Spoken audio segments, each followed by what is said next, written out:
J'ai été 17 ans coiffeuse et en 2011, quand je suis venue ici, j'avais envie d'un retour à pouvoir me poser, à pouvoir fonder mon foyer, ne plus travailler dans le commerce. J'en avais marre des gens, je ne les supportais plus, clairement. Et puis au final, je me suis orientée sur la maroquinerie de luxe, la région s'y prête. J'ai fait 15 ans de maroquinerie et puis au final, j'ai fondé mon foyer, j'ai élevé mes enfants et puis petit à petit, en fait, le lien, les gens, la proximité me manquait terriblement. Donc en fait, j'ai eu un besoin de me recentrer, de repenser à moi maintenant que mes enfants sont un peu plus autonomes. Et donc du coup, j'ai décidé de retourner dans la coiffure parce que je n'y suis pas arrivée par hasard. Ça a été vraiment une passion dès le début.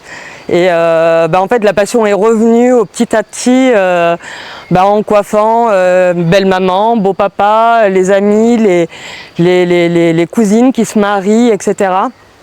Et donc du coup, j'ai eu vraiment envie d'avoir un retour à cela, mais sous quelle forme? C'était compliqué.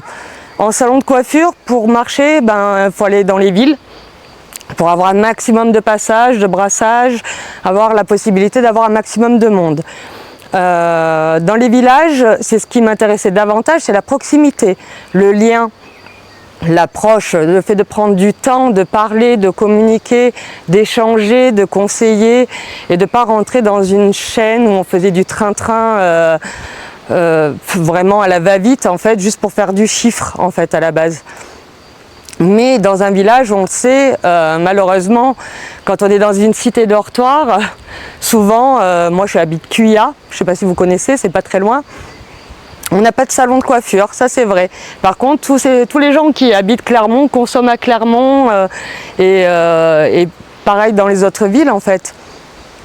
Donc je me suis dit, au final, est-ce que ça serait pas plus jouable de pouvoir déplacer son salon? Parce qu'à domicile c'est bien, mais c'est très intrusif, on rentre chez les gens, c'est très particulier. Et moi en fait, j'ai opté sur un salon itinérant. Donc en fait, j'ai acheté un camion avec des belles mensurations de 8,70 m. C'est vraiment un poids lourd en fait, où il y a 20 mètres carrés d'espace où je peux accueillir en fait la clientèle et leur faire avoir même une zone d'attente si jamais, et de pouvoir recevoir plusieurs personnes en même temps. Donc je me suis rapprochée de plusieurs communes du coin et donc j'ai 5 communes chez qui je vais travailler. Donc il y a Cuya, Varennes-sur-Morge, Linty, Montpensier et Thurey. Et les samedis uniquement je les garde pour les personnes handicapées et les aidants qui ne peuvent pas venir dans mon salon. Je les privilégie le samedi à domicile. Et puis en même temps ça me laisse une porte ouverte pour l'événementiel. Tout ce qui est mariage, enterrement de vie de jeune fille et tout ce qui peut être possible de faire en privatisant le salon en fait.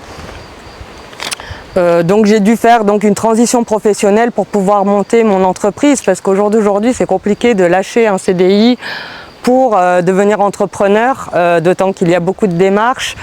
Donc, mais heureusement, voilà, la CMA, la CCI, tout ce qui est chambre des commerces, chambre des métiers nous aide dans tout ce chemin. La Comcom a été beaucoup dans le réseautage aussi, c'est très important le réseautage.